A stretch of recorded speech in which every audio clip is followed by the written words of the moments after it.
이번 시간은 세법 관련해서 이제 부가가치세법, 이제 신고와 납부, 가산세 부분 설명드리겠습니다. 제 5장하고 6장인데요. 5장하고 6장인데 시험 부분은 기출문제를 보시면 중요도는 다른 장에 비해서 부가가치세가 좀 떨어집니다. 떨어지고 5장하고 6장은 한 3년에서 한 문제 정도? 이 정도 텀으로 이렇게 나온 것 같습니다. 그리고 이제 단독으로 나오는 거는 그 정도 나오고, 이제 가끔 이제 다른 파트하고 5장하고 6장 외에 다른 파트하고 이제 섞어서 나오는 경우가 종종 있습니다. 그래서 제1절 신고와 납부, 제2절 제출 서류인데, 제출 서류는 주로 이제 다른 파트하고 같이 나오고, 제1절 신고와 납부 관련해서는 예정 신고와 확정 신고 부분, 그 다음에 재화의 수입은 뭐 별 내용이 없어 나오지 않고, 그다음에 주사업적인 총괄 납부, 대리 납부. 요거 대리 납부가 요즘에 이제 계속적으로 이제 주로 나오고 있고, 그다음에 물적 납세 의무는 이제 최근에 들어온 거죠. 그다음에 국외 사업자의 용역 등 공급에 관한 특례. 요 두 개는 최근에 들어온 겁니다. 국외 사업자 같은 경우는 이제 구글 같은 이제 해외 웹 같은 관련해서 추가 나왔고, 그래서 이쪽 부분이 앞으로 이제 나올 가능성이 있습니다. 전자영역 공급하는 국외 사업자 용역의 공급과 사업자 등에 대한 특례.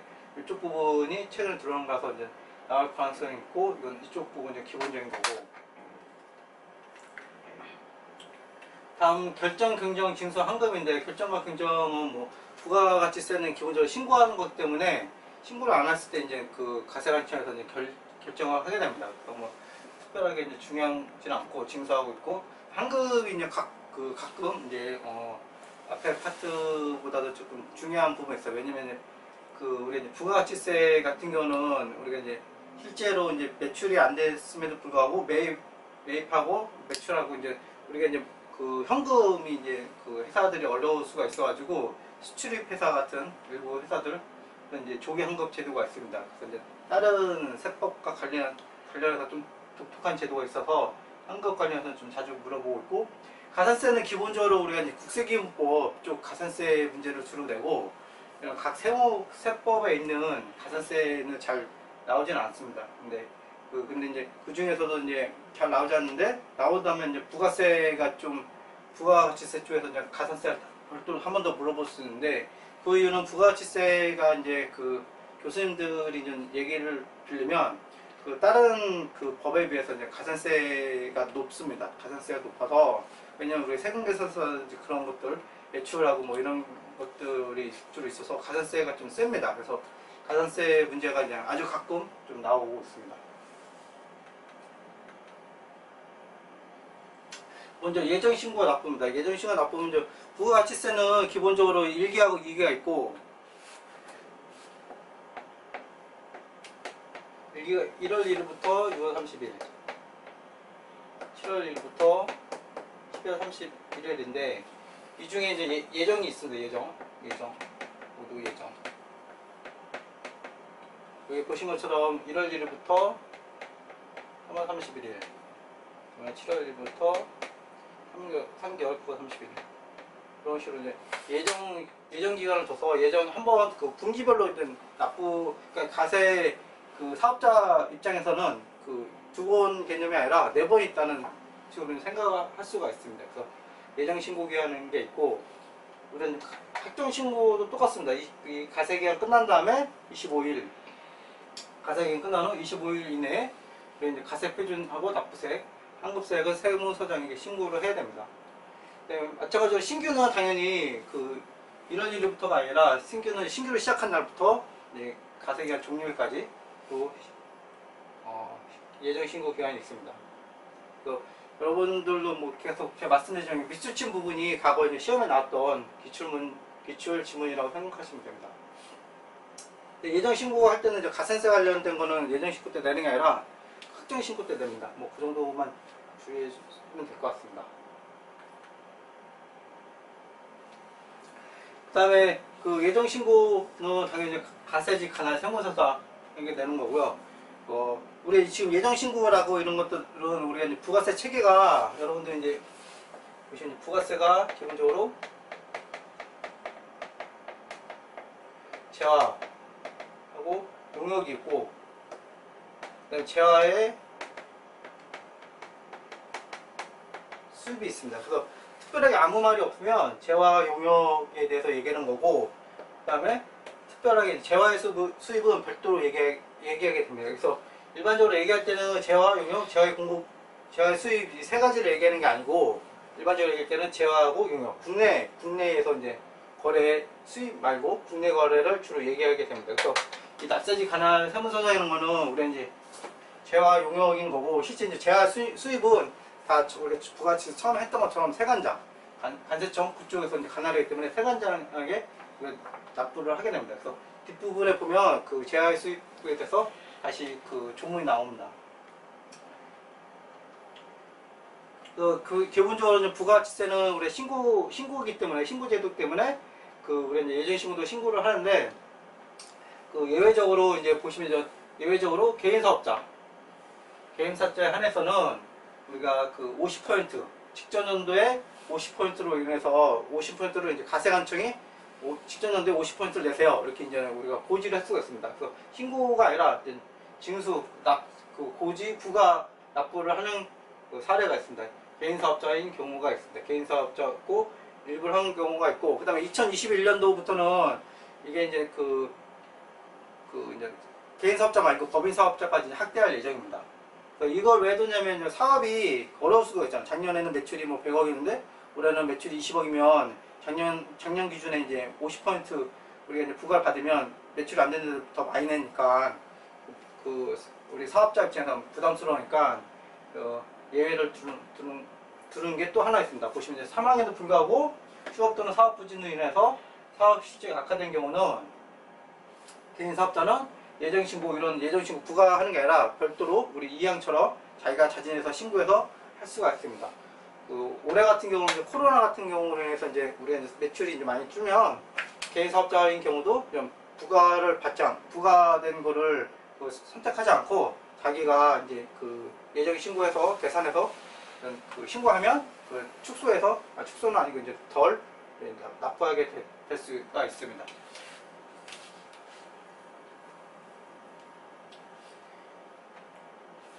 기본적으로 예정신고는 다시 정리해드리면, 예정신고는 법인이 있고 개인이 있는데, 여기는 당연히 이제 신고고, 여기는 원칙이 부가입니다. 부가고 예외적으로 자기가 신고를 하게 됩니다. 이런 구조로 되어 있는 겁니다.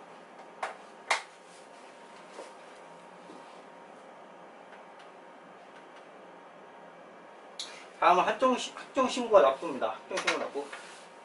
그러니까 예정신고가 아까 이제 말씀드린 것처럼 3개월을 먼저 한다고 했잖아요. 3개월 먼저 하고, 예정신고가 1월 1일부터 3월 31일까지 있고, 근데 실제 일기는 1월 1일부터 6월 30일까지인데, 그때 이제 확정신고할 때는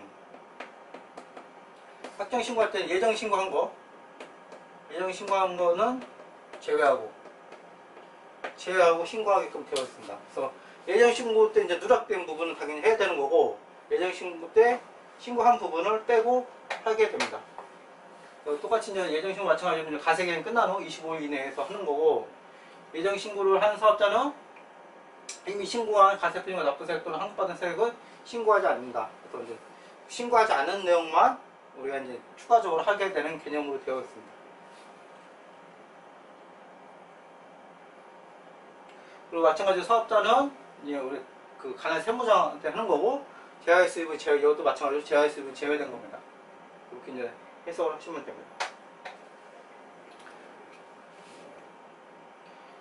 그 다음에 이제 확정 신고할 때는 가산세를 포함해서 계산하게 됩니다. 예정 신고 때는 가산세를 계산하지 않는데, 확정 신고 때는 가산세를 계산해서 신고하게 됩니다. 이 부분이 이제 예정 신고하고 확정 신고가 좀 다른 부분입니다. 재화의 수입입니다. 재화의 수입은 이제 별도로 아까 제가 말씀드린 것처럼 이제 별도 조문으로 되어 있어요. 그래서 그렇기 때문에 앞에 나왔던 예정 신고와 확정 신고는 우리가 이제 재화의 수입 외의 거를 이제 포함하는 거고, 재화의 수입 관련된 건 이제 50조로 찾아보는 겁니다. 그래서 납세 의무자가 재화의 수입에 대해서는 우리 세관장에서 신고하고 납부하는 경우입니다. 그러니까 그때 재화의 수입은 우리 그때 하는 겁니다. 그때 하는 건데, 그것도 이제 예외가 있습니다. 재화의 수입은 또 예외가 있어서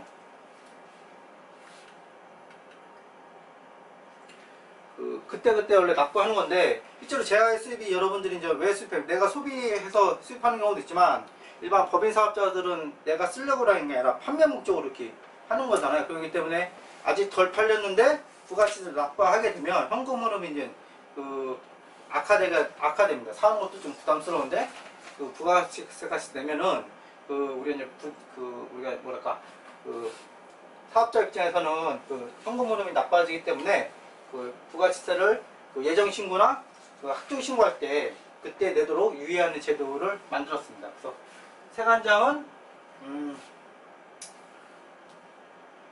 세관장은 이제 납부 유예를 신청하는 경우에는 제할 수입할 때 부가치세 납부를 유예할 수 있다. 근데 대상이 누구냐면 중소 중견 사업자, 그러니까 사업자, 중소 중견 사업자죠. 중소 중견 사업자는 유예할 수 있다. 그러니까 그 제할 수입에 대한 부가치세는 유예하는 제도가 있구나. 이 정도 알고 계시면 될 것 같습니다. 그다음에 당연히 이제 우리가 이제 유예했기 때문에 세관장에 납부하는 게 아니라 그 우리가 이제 예정하고 확정할 때 이제 그 우리가 예정 신고하고 그 확정할 때 우리는 납부 유예한 거를 내게 됩니다. 그렇기 때문에 그때는 이제 납세지 관할 세무서장에 납부하는 거고 그 세무서장에 납부하게 되면 세관장에 납부한 것으로 우리가 간주를 하게 됩니다. 그래서 제할 수입은 기본적으로 이제 세관장한테 납부를 하는 건데 우리 납부 유예를 신청하면 예정이나 확정 신고할 때 할 수 있고 그때는 관할 세무서장에 하는 겁니다. 기본적으로 그리고 여기에 뭐 이렇게 말은 안 나오는데 우리 이제 처음에 저기 부가치세 제가 말씀드린 그런 거 기억나실지 모르겠는데 부가치세는 우리가 이제 그 사업장 단위로 하게 됩니다. 사업장 단위로. 그래서 기본적으로 사업장 단위로 우리가 움직이게 되는 겁니다.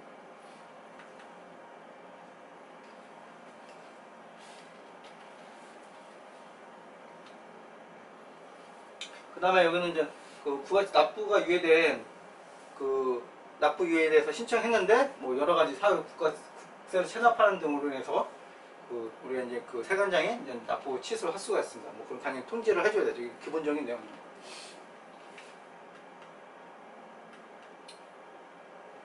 그다음 주사업장 총괄 납부입니다. 주사업장 총괄 납부는 저희가 이제 처음 부가치세 처음 부분 했었고 우리가 기본적으로 아까 말씀드린 것처럼 부가치세는 사업장 단위가 이제 기본 컨셉입니다. 기본 컨셉인데 우리가 사업장 단위를 하다 보면 우리가 이제 한쪽에서는 세금을 많이 내고 한쪽에서는 세금을 적게 그러니까 한쪽에서 이제 우리가 아직 외부로 매출을 안 냈는데 불구하고 세금을 이제 많이 낼 수가 있습니다. 그렇기 때문에 우리가 이제 그런 나쁜 점이 있어서 사업장이 둘 이상인 사업자는 총괄 납부를 신청하게 되면 한쪽에서 다 납부를 할 수가 있습니다. 그렇기 때문에 이제 A라는 사업장에서 B라는 사업장이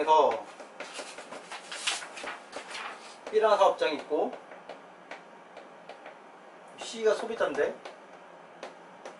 실제로 우리가 이제 제가 이제 그 사업자면 실제로 이제 물건이 이렇게 흘러가니까 우리가 소비자한테 받을 때 소비자한테 판매할 때 이제 실제로 이제 현금이 들어오는데 사업장 단위로 가세하다 보면 이제 A에서 B로 움직일 때도 이제 우리가 이제 그 매출을 보기 때문에 가세를 하게 됩니다. 그러면은 현금이 없는 상태에서 세금을 내면 우리 사업장 입장에서 이제 현금 흐름이 나쁘기 때문에 이런 총괄 납부를 하게 되면 이 두 개를 하나로 봐서 우리가 이제 매출이 없어지는 것처럼 보이게 됩니다. 그래서 총괄 납부를 우리가 이제 허용해 주는 겁니다. 그래서 총괄 납부는 납부에 대해서만 허용해 주는 겁니다. 이거는 좀 주의해서 아시면 될 것 같고 말 그대로 납부만 허용해 준다. 이거만 아시면 될 것 같습니다.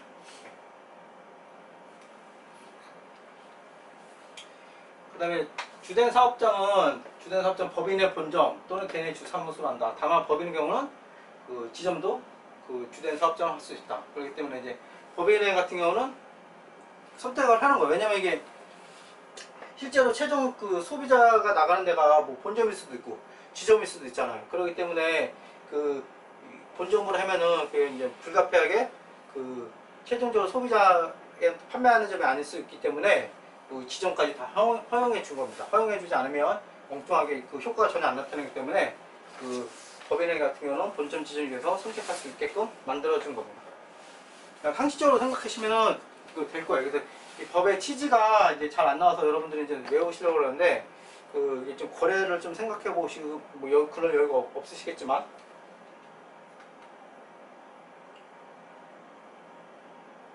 이거는 참고로 해보시면 될 것 같고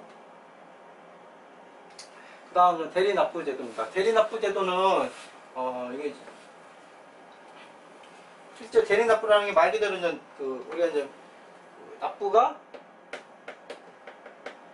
매출, 부가세 용어는 이제 공급하는 자, 공급자가 납부를 해야 되는데, 공급자가 이제 국내에 없는 거예요. 국내에 없는 사업장이라든지 뭐 이러면은 납부를 할 수가 없잖아요. 그러면은 공급받은 자가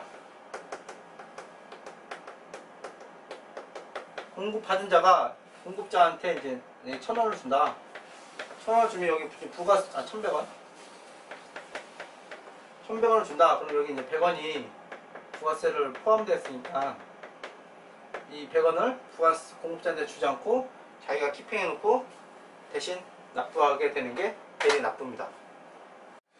대리납부는 이제 누가 하는지가 되게 중요한 건데, 보면 국내에서 용역 또는 권리를 공급하는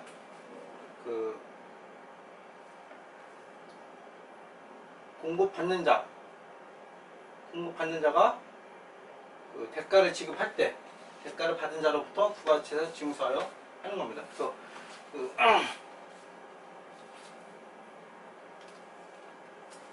우리가 재화가 있고 용역이 있고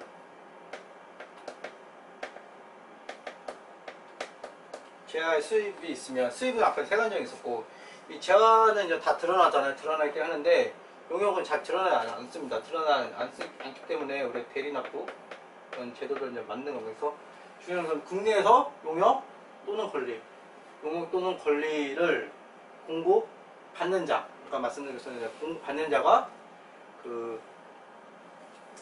대가를 지급할 때 그 대가를 받은 자로부터 부가세를 지급하는 겁니다. 그래서 이게 이제 원래 공급하는 자가 내야 되는데, 공급하는 자가 납부할 수 있는 상황이 아닌 거예요. 국내에 없거나 뭐 이렇기 때문에. 그래서 우리가 이제 공급받는 사람이 줄 돈을 일부 킵해서 우리가 가세관청에 납부하는 게 대리납부입니다. 몇 가지가 있습니다. 그래서 이제 지금 말씀드린 것처럼 이제 국내에 없는 경우가 있고, 그게 원래 이제 만든 취지고, 그 다음에 이제 사업 양수도가 또 하나, 크게 두 가지가 있습니다. 그래서 보시면 이제 첫 번째는 국내 사업장 없는 비거주자 외국인. 그러니까 공급하는 사람이 국내 사업장이 없는 비거주자 외국인. 첫 번째는 국내 사업장 없는 비거주자 외국 법인 이거고, 그 다음에 대상은 용역 또는 권리. 이게 중요한 거고, 그 다음에 이제 국내 사업장에 있는 비거주자 또는 외국 법인. 국내 사업장에 있는 비거주자 또는 외국 법인인데, 이 사람들은 제가 말씀드렸잖아요. 사업장이 없는데 낼 수 없는 형편이라고 말씀드렸잖아요. 근데 이 사람 여기 왜 있냐? 사업장이 있는데 비거주자하고 외국 법인 왜 있냐? 제가 말하는 거 좀 다르잖아요. 이거는 이제 또 가로에 또 그런 말이 있어요. 왜냐면 비거주자 또는 외국 법인 국내 사업장 관련 없이 용역 등을 공급하는 경우, 그러니까 이 사업장하고 관계없는 용역을 주는 거예요.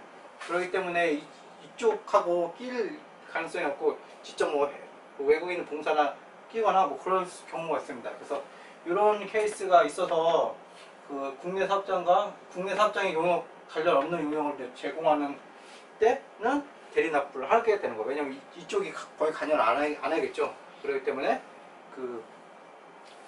대리납부를 하게 되는 겁니다.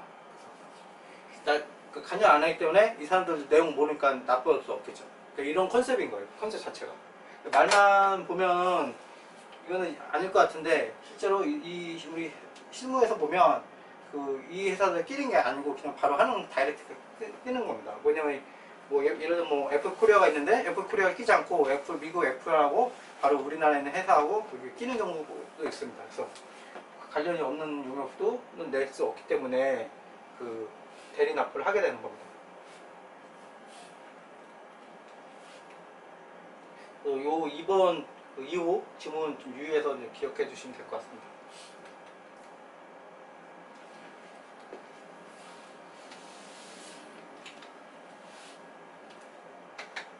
이항 사망은 아까 같은 그 우리 대리 납부 본래 취지에 대해 설명을 하는 거고, 그 다음에 사항은 이제 우리 대리 납부에 있는 크게 두 가지 사업 양수도가 또 있습니다. 사업 양수도에서 우리가 하게 되는 겁니다. 사업 양수도에서 이제 우리 이제 세금 계수를 납부할 수도 안 납부할 수도 있는데 선택인데, 그 양수하는 사람이 양도했다 그 사업을 양수 받는 자가 그 대가를 지급할 때는 자기가 키핑해서 납부를 할 수가 있습니다.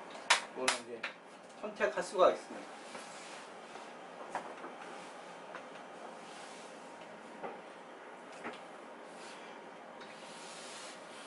네, 물적 납세 의무는 그 우리 이제 수탁과 이제 신탁 관련해서 이제 최근에 이제 들어온 겁니다. 수탁과 실제로 들어와서 그 우리가 납세 의무자를 관할하는 세무사정은 수탁자로부터 납세 의무자의 주가지세는 지급 사례며 다음 각고 사항을 적은 납부 통지서를 수탁자에게 고지해야 된다. 이 경우 수탁자의 수수권을 관할하는 세무사정은 사실 공제다. 이거는 이제 앞에 요 조문이 들어오면서 추가적으로 들어온 거예요. 앞에 조문에서는 이제 수탁자도 할 수 있다는 거고, 이거는 절차를 설명해 준 겁니다. 그래서 이 내용보다는 앞에 현저히 우리 수탁자 관련된 내용이 더 중요한 겁니다.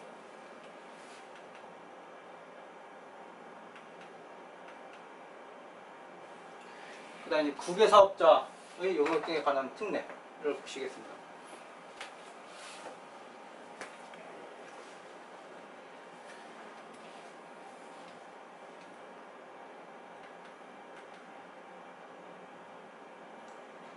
실제로 이제 국외사업자를 그 특례는 이 부분이 더 중요한데, 전자적 용역을 공급하는 국외사업자 용역 공급과 사업자 등록 등에 관한 특례.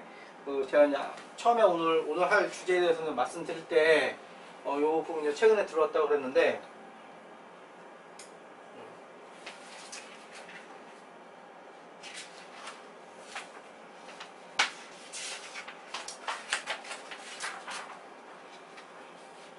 법률 조문에서 어떻게 표현하냐면, 이게 이제 정보통신망 통해서 이동통신 단말장치 컴퓨터, 그러니까 우리가 여러분들 해는 이제 스마트폰을 이제 법률 용어로 표현한 거, 이동통신 단말장치, PC 등으로 국내에 제공하는 용역으로 다음에 해당하는 용역을 공급하는 경우 국내에서 제공하는 거죠. 공급하는 경우에는 국내에서 해당 전자적 용역이 공급되는 것으로 본다.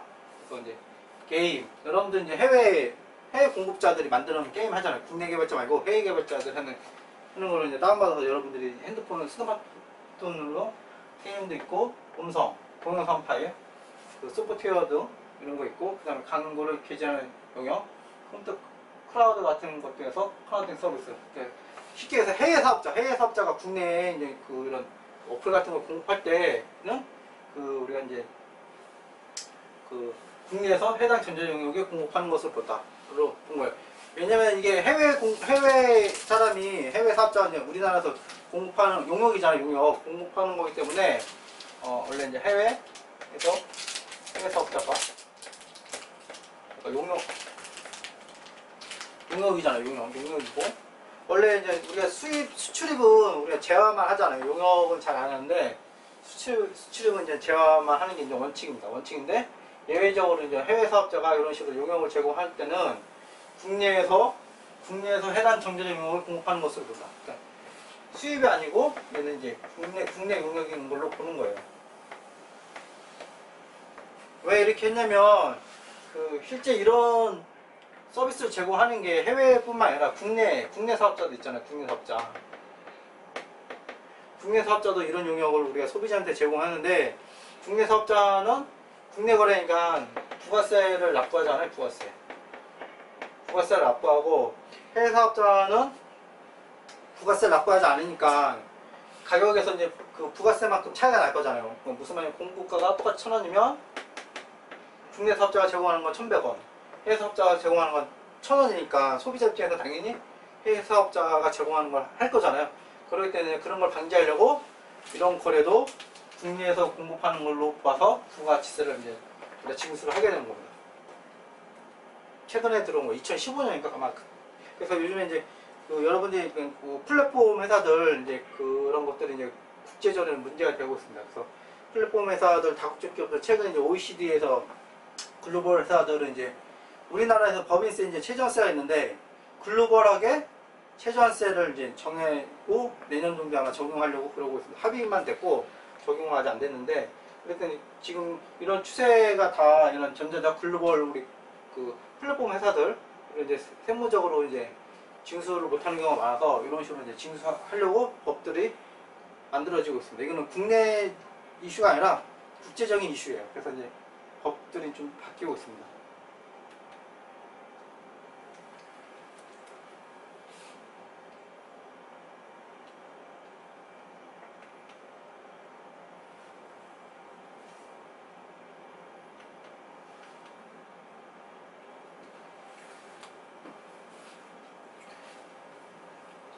그래서 여러분들이 쓰고 있는 그 국외 사업자 만든 어플도 이제 국내에서 제공한 용역을 본다 그런 걸 이제 알고 계시면 될 것 같고, 네, 세금에서 합계표 다음 이제 제출 관련해서 보는 건데, 세금에서 합계표는 사업자 세금에서 또는 수익계에서 발급할 또는 이제 발급한 경우에는 좋은 매출 세금서를 예정신고 또는 확정신고 등에 우리가 제출해야 됩니다. 그래서 기본적으로 지금 나오는 거는 이제 우리가 이제 뭐 그다지 중요한 건 아니에요. 여러분들 뭐 실무 가면 뭐 당연히 세무 우리가 부가가치세 신고서 양식 같은 거 보면 어떤 거 제출하 뭐 이런 게 나오기 때문에 굳이 외울 건 아니고 잘 나오진 않습니다. 나오지 않고 우리가 이제 기존에 이제 기출문제 보면 이제 전자세금계산서를 이제 발급하거나 발급받고 전자세금계산 발급 명세를 해당 지하 또는 용역 공모시에 속하는 가세기 마지막 날에 다음 달 10일까지 국세청장에 정송한 경우에는 우리가 제출하라는 거에 불과하고 굳이 제출하지 않아도 된다. 왜냐면 이미 국세청에 자료가 되어 있잖아요. 전자세금계산서는. 그렇기 때문에 이제 굳이 또 한 번 제출할 필요가 없다. 그런 말입니다. 그래서 전자세금서를 이용하는 건 하나의 장점이죠. 그 다음에 이제 예정신고를 하는 사업자가 예정신고와 함께 매출, 매입처, 세금계산서를 제출하지 못하는 경우에는 해당 예정신고기에 속하는 가세기나 합정신고 때 제출할 수가 있다. 그러니까 똑같은 거예요. 우리가 합정신고할 때 예정신고 때 우리가 누락 부분은 합정신고할 때 추가적으로 한다 그랬잖아요. 마찬가지로 이제 예정신고는 말 그대로 예정적인 거예요. 확정이 아니기 때문에 예정적인 것 때문에 우리가 이제 합정신고 예정신고 때 제출하지 못하면 확정신고 할 때 제출하면 됩니다. 근데 예정신고 때 못한 거를 이제 확정신고 때 하면 되는데, 이 관련해서 이제 가산세가 있는 게 있고 가산세 없는 게 있고 그렇습니다. 그래서 이제 이 부분이 이제 가산세 문제에서 주로 나오는 것 중에 하나예요. 이게 이제 왜냐면 이제 예정신고라는 게 조금 다른 거와 좀 독특하게 있으니까 이런 거에서 좀 나오고 있습니다. 그래서 우리가 이제 예정신고는 우리가 이제 회계로 치면 가결산 이런 개념입니다. 그래서 그때 못한 거는 확정신고 때 제출하게 되면 됩니다. 큰 문제는 없습니다.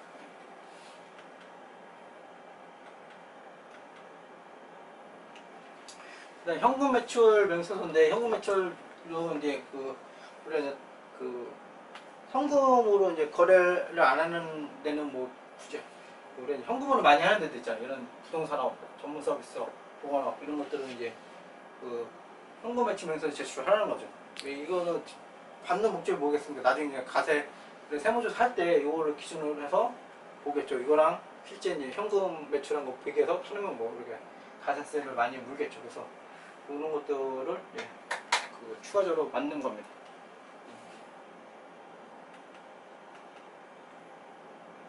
영세 첨부 서류, 영세 첨부 서류는 우리가 이제 그것도 이제 기본적으로 뭐 영세 첨부 서류도 뭐 한번 보시면 될 것 같아요. 이거 뭐 중요한 게 아니고. 그다음에 이제 결정과 경정 보겠습니다. 우리가 부가가치세는 기본적으로 우리가 이제 신고 납세제이기 때문에 이제 우리가 이제 가세 이제 소비자가 이제 납세자가 이제 신고를 하는 건데, 아까 말씀드린 것처럼 예정 신고할 때 개인 사업자 같은 것들은 이제 신고하기 이제 부담스러우니까 부담스러운 거 줄여주려고 가세관청이 이제 직전 연도에 50%로 이제 우리가 부가 납부를 하게 됩니다.